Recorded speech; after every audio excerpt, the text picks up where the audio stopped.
Our next speaker has spent his career, most of it, dealing with small businesses on the policy front. Dan Kelly is CEO of the Canadian Federation of Independent Business, and over the course of his time there, that's 109,000 small businesses across Canada. And as you know better than anyone, this is the touch point with consumers. These are the folks that actually know what needs to change, and in many cases are best able to modernize fastest. So it's worth noting that in the course of all of that policy work he's done, Dan's done things like some labor issues, but the credit card file is one that he and I have talked about a lot, the code of conduct for credit cards, sort of topical today. I did mention it, see? So please join me in welcoming Dan Kelly to the stage. Thank you. Yeah, no. I was asking Amanda whether or not I should ditch my speech and talk about the implications for small business of the Visa Walmart dispute this morning, and I don't know. What do you think? No, I'm just kidding. I'm really happy to be here. In fact, I was getting a few light ribs from some of my colleagues about coming to a payments conference, especially given that we had a fairly high-profile role in recent disputes with some players in the industry. Some of my colleagues joked it was a bit like the story of Daniel in the lion's den for me to come to the payments conference. But I really am happy to be here. I have watched for a trapdoor on the stage, but I haven't seen any just yet. I did want to talk to you about some of the themes that we heard about yesterday, about the future of the payments industry, because this is also very important to merchants, because they play a large role, as Amanda just outlined. We heard words yesterday like innovation, agility, disruption, adapt or die, Darwin. We even just heard about Victorian sewers as part of the description with respect to changes in the payments industry. And that's really important.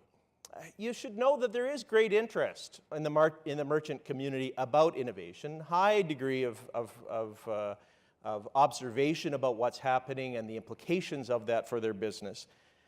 But you'd think that merchants would be more excited about innovations in the payment space. And I have to say, while some are, the majority are not. They're not looking forward to this. And I think I wanted to touch on why merchants, generally speaking, may be a little bit shy about rushing in to accepting the newest and the latest and the greatest innovation that many of your firms, many of your businesses put on offer. In fact, just yesterday I had a little story just coming out of this conference after one of the plenaries, going back to the hotel through the hotel upstairs, through the center upstairs. I stopped to pick up a Diet Pepsi at the little corner store, and the lady in front of me, who was also an attendee of this conference, pulled out her credit card to pay for her 2 bottles of water at that store. And she got what I'm sure is very familiar to many of you, and that is the face. The face that merchants make when a credit card is pulled out to pay perhaps for small dollar transactions or in a quick service line. And you think that with all of the innovation that is going on, particularly with tap and go features now fairly ubiquitous on our cards, that merchants might have a smile on their face when a customer comes up, especially when there's a couple people behind them to tap their card and to make their payment. But they're not. And why is that? I think that needs to be explored. And that really does harken back to some of the challenges that we've had with respect to innovation in this space, is that it really hasn't been, I think, viewed by many merchants, which are pretty key to dissemination of your products and services, as a winner for them. And of course, the biggest challenge to them has been the cost. I do want us to reflect a little bit on that. I do think, though, that in most industries, innovation serves to drive down costs. And you have to know that for many merchants, while that hasn't been the case with every payments innovation that has come about, it has felt for a long time that innovations in your industry have meant higher costs for merchants. And that's something I think that needs to be explored. And in the industry, people tell me about the benefits that these things will have. Obviously, there's a cost to accepting cash. There's a cost to accepting and clearing checks. But merchants are still very hesitant to give up on some of the things that they know. And is that because they don't understand their businesses? Is that because they don't understand the benefits that may come about from some of the payments innovation? Perhaps for some it is.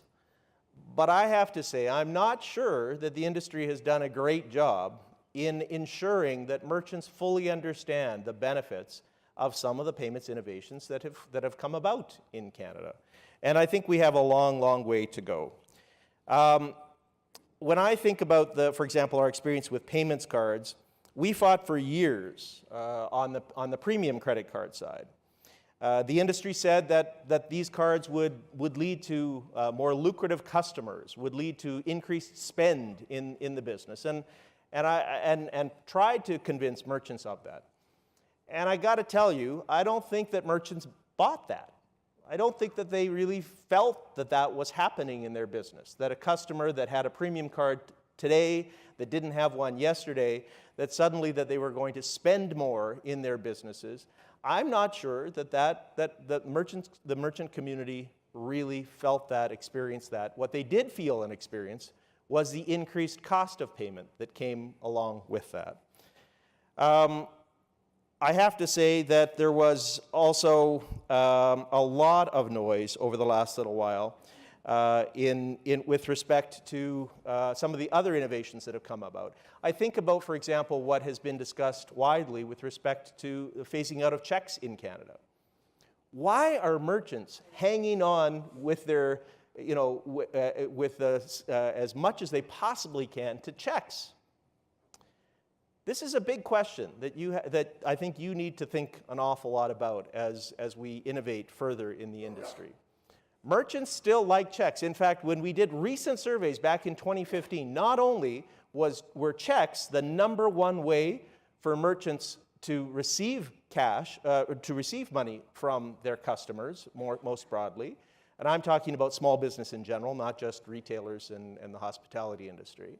But they were also, right across the board, the #1 preferred method of payment for small businesses in Canada, checks. That's 2015 data. So we have to explore why that is. And one of the pieces that I think is important to think about with respect to even phasing out of checks is, of course, the information that comes along with that. We have said many times that for regulatory compliance, small firms like checks because CRA doesn't often accept credit card statements as a means of verifying a particular payment. And I think that we're starting to see some innovation that I think may finally get merchants a little bit more comfortable with that. I think, for example, of Interac e-Transfer and its potential, building that out in the future. I think some really good lessons can be taken from that. I also think about, I'm really pleased to see that ISO 2022 is also thinking about that exchange of information that will come along with the faster payment. And I have to say that I want to compliment the industry for really thinking very long and hard about how that's going to work in Canada. I think that can help reduce some of the hesitancies on some of the merchant community with respect to giving up their checks. And so that's a positive thing. We, for example, I will say on the flip side, we did have a fairly successful implementation in Canada of chip and PIN technology, and we're ahead of the curve compared to our largest trading partner on that front.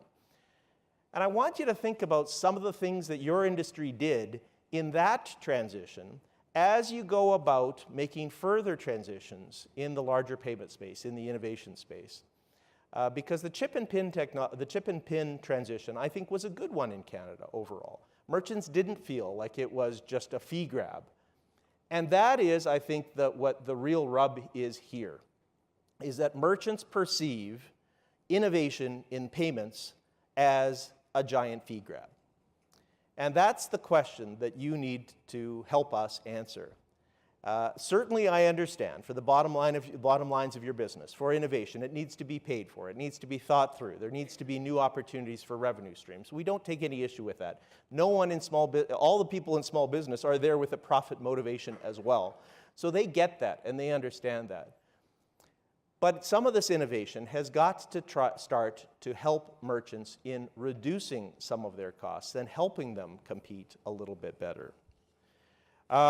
And that really, I want to take away some of the lessons and some of the things that we've learned and we've observed in the innovation space with respect to the payments industry.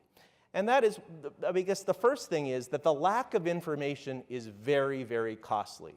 Not just costly to merchants, but costly to you. In the payment space, when premium credit cards were first starting to be pumped out in the marketplace, merchants then, and I have to tell you, even today, cannot tell you what it is that they're paying for any particular card type in Canada. We started getting calls by the hundreds from members, CFIB members from across Canada, asking what was going on. Why were they starting to see all these new charges on their statements?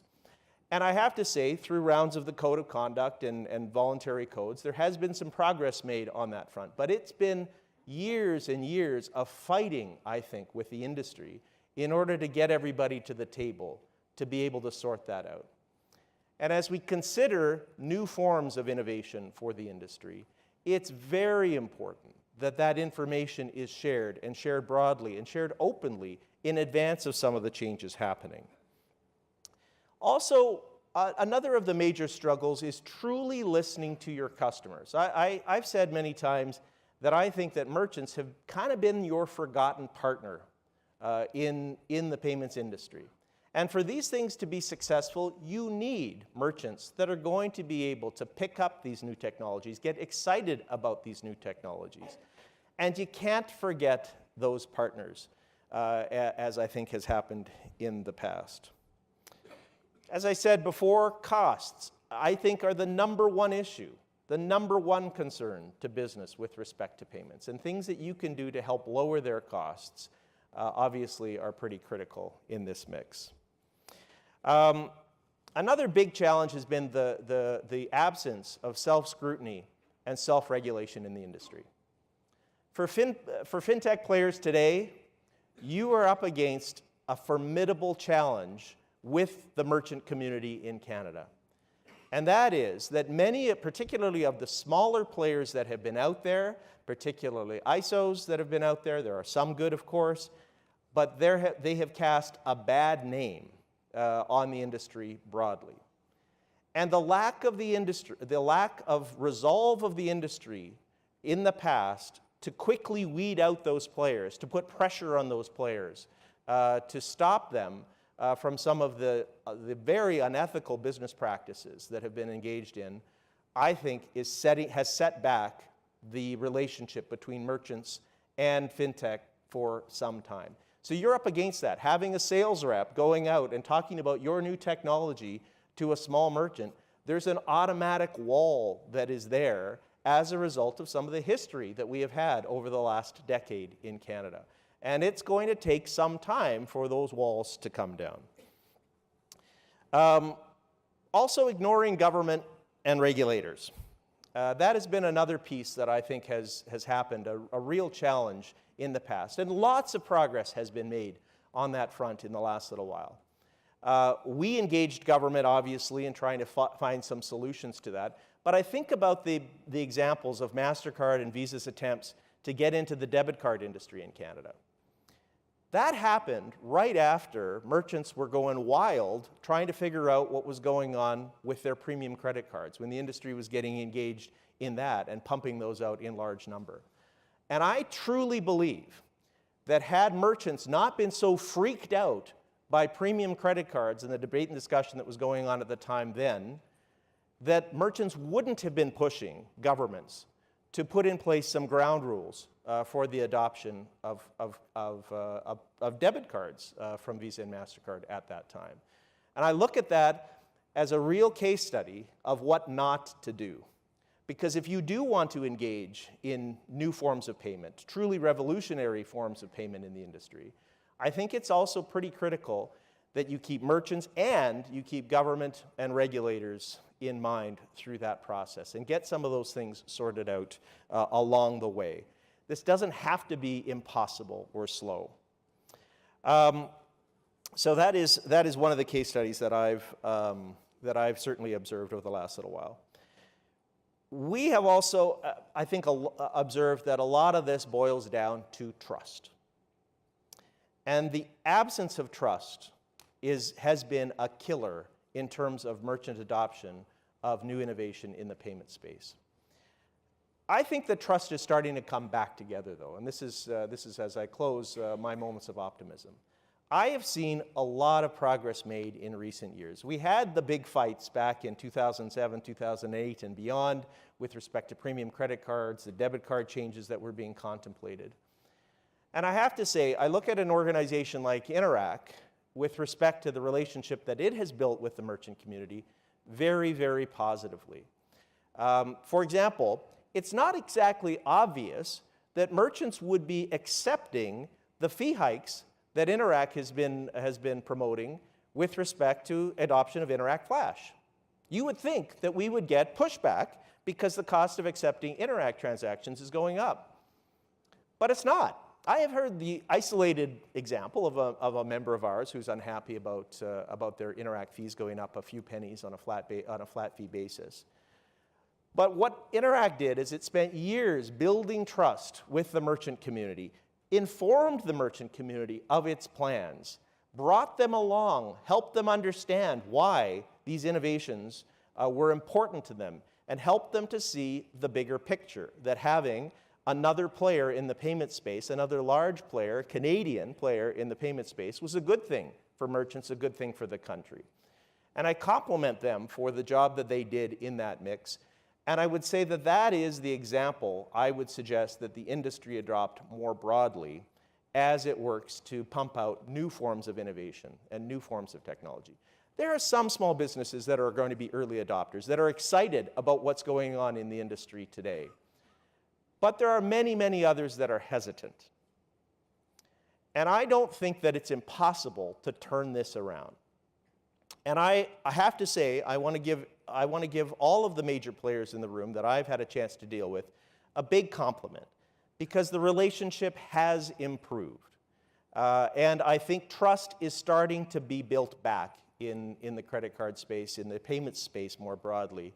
And that's a good thing. That's a good thing for everyone.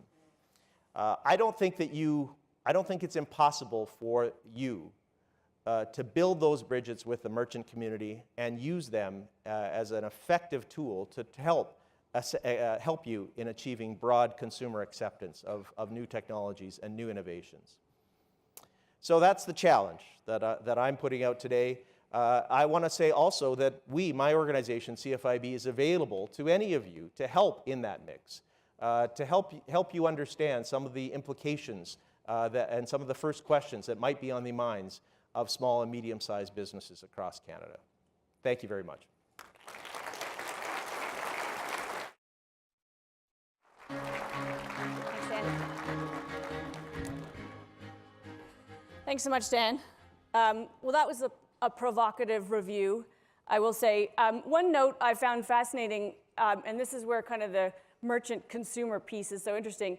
In the Walmart Canada, Visa Canada fight, the most interesting thing to me about that whole thing is that Visa Canada was sort of affronted that Walmart would make it public.